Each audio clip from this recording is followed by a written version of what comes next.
Hello everyone, I hope everyone is having a beautiful weekend. As we are getting close and nearing to the end of this year, I want to share this guide to prepare your goals for the coming year. Many of us plan our goals each year at the beginning of the year, but why wait till the beginning of the year when you can start planning now instead of rushing to recycle some of those old goals by rewriting them or rephrasing them into new goals? You may ask, how do you start preparing? I'm going to share this guide to help you get started. First thing you must do is to create a list. Yes, a list of what you want or need more in your life for next year, as well as a list to create less of what you don't want in your life for next year.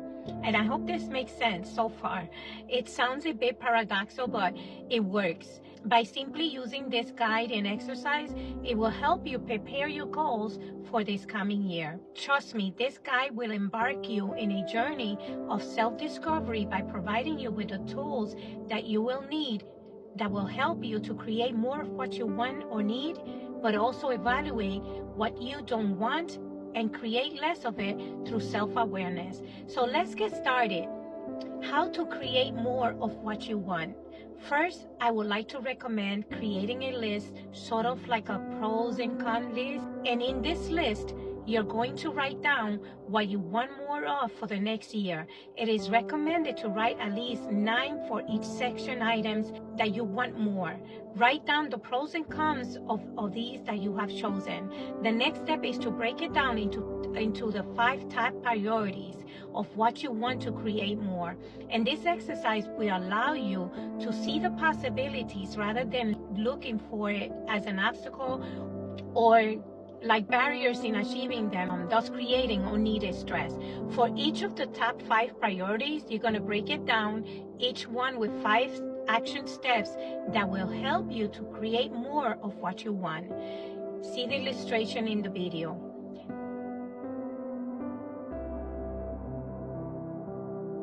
Now, to create less of what you don't want for next year, you will follow the same directions from the more list, but this time is to create less of what you don't want for next year.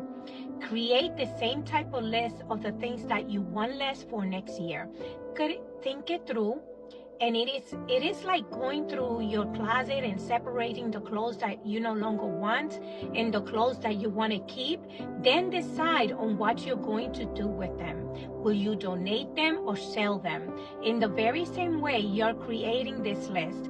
Again, creating a list of pros and cons. Recommended to write at least 9 things for each section that you want less of for the next year. Write down, again, the pros and cons, and the next step is to break it down into the top 5 priorities of what you want to create less for next year.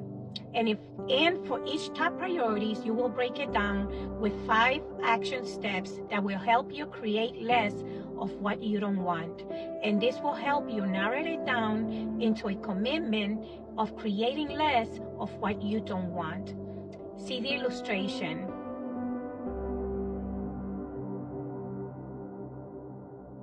The purpose of this guide is to help you see the difference between what you want more of and what you want less of.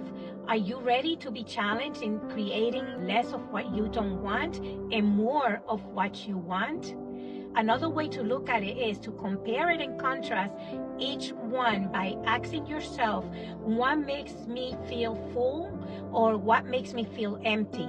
Or better yet, what robs me of my energy or what brings me more energy? Whichever one you choose to work with, it will help you in creating a balance of the things that you want more of in your life and the things that you want to decrease in your life for next year.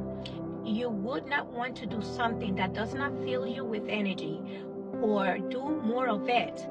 If it's not bringing you growth, then it's time to let it go. And this guide will help you narrow it down to what you really want to accomplish next year. Then lastly, think it thoroughly by asking yourself, is this what I really want? Because if you're not passionate about it or are still questioning it, if this is really what I want, or if you lack motivation and commitment towards accomplishing it, when you put it on paper, then it's telling you that it's not moving you enough into action. Let it go and go on to the next one. Lastly, there is a quote by Mark Twain that states, "I can teach anybody how to get what they want out of life. The problem is I can't find anybody who can tell me what they want." This quote is found in www.goodreads.com. And this is a great question to start pondering on because it incites critical thinking. We must evaluate deep down on what it is that you truly want, what it is that you truly need, and what you want more of, and what is it that you need less of. Ask yourself, how can I create more of it? What brings me a spark of energy and what does not? Keep in mind, if something does not create a positive experience for you, you will not feel like it's important to work on it. Then move on to the next one. The same with creating less. If you feel a certain degree of freedom in knowing that you're going to create less of creating less of it, then you are in the right track. Now, the question to you is, what do you want more of or less this coming year? That will help you create more time for yourself, bring you more energy, and help you feel better accomplished. It is time to start. The clock is ticking till January. You have time to prepare, so let's do this. And if you need a coach, I'm available.